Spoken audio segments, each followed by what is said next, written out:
the first place Walleye winning 2 out of 3 this weekend as we welcome in Matt Melzak from the Walleye organization. Matt, thank you so much for joining us. Always a pleasure, Mark. Good to see you. Let's begin with yesterday, Sunday, as Brandon Hawkins, all he does is score goals and set up teammates for goals. A hat trick for Hawk as he, once again, your reigning ECHL MVP, leading the league in scoring. Yeah, it didn't take long. 3-4 weeks into the season, he's back at the top spot of that, and he's got the goals rolling now.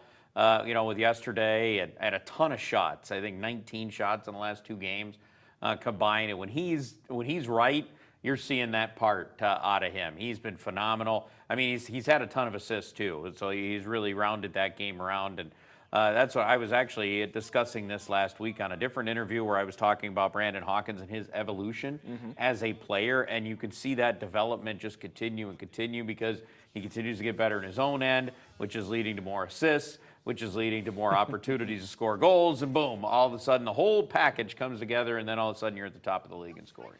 Hawk, one of the familiar faces for the Walleye, one of the new faces this year, goaltender Carter Gylander. He's the number 2 goaltender. I don't want to say backup because he's pretty good as well, as we saw with his first shutout. Yeah, he had a great game on Saturday night. Really, Cincinnati, when they did test him, he was very strong in net. He's a 24-year-old netminder, first pro season.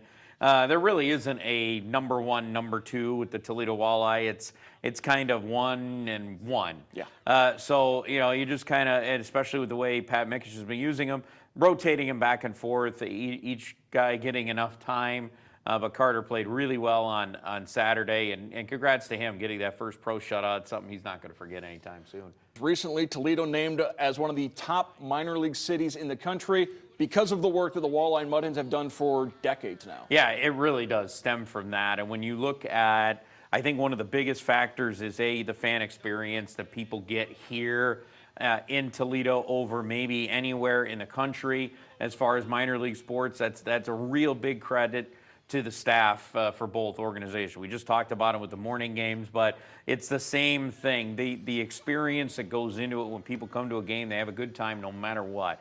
And even the folks who came on Friday night, Toledo lost 5-1. A lot of them are still going, oh man, that was a fun game. It was a fun experience because of the work that the team and the staff puts together there for the front office side of things to make sure that people, when they come to a baseball game, when they come to a hockey game, they enjoy their time no matter what happens. Obviously, if the team wins and they have a great game, that's a positive. But the fact that you come down and there's always something going on, it's always an experience, that tells you an awful lot.